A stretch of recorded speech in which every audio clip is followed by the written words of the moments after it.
చిత్తూరు జిల్లా గుడిపల్లి మండలంలోని గుడికొత్తూరు గ్రామంలో వింత ఆచారం ఇప్పటికీ కొనసాగుతోంది. తమ పూర్వీకుల ఆచారాన్ని పాటిస్తూ వలసలు వెళ్లడం గ్రామస్తులకు ఆనవాయితీకి వస్తోంది. 5 సంవత్సరాలకు ఒకసారి గ్రామస్తులంతా కలిసి వలస వెళ్లి వనభోజనం చేస్తారు. సూర్యుడు ఉదయించక ముందే గ్రామ దేవతల విగ్రహాలతో గ్రామస్తులంతా కలిసి వారి పశువులతో సహా వలస వెళ్తారు. గ్రామానికి ఎటువంటి కీడు జరగకుండా ఉండడానికి వలస రావడం జరుగుతుందని వారు తెలిపారు. గుడికొత్తూరు గ్రామ సమీపంలోని గంగమ్మ దేవాలయంలో ప్రత్యేక పూజలు నిర్వహించి జంతు బలుడిచ్చి మొక్కులు చెల్లించుకుంటారు.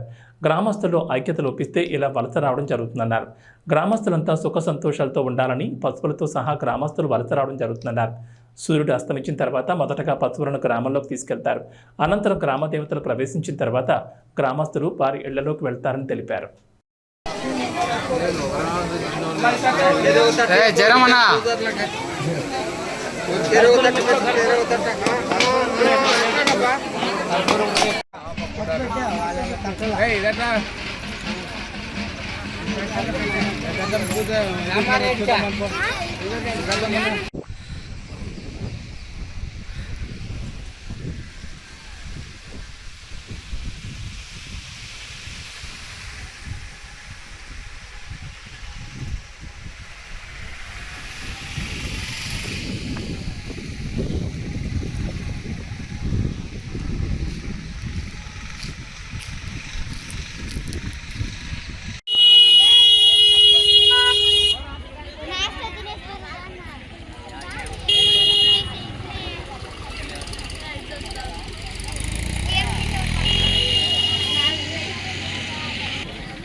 ఫోన్ ఎత్తేమే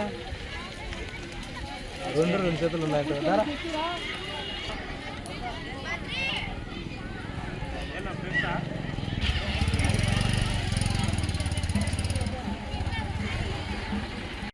ఛార్జింగ్ పెట్టినాం నేను డ్రోన్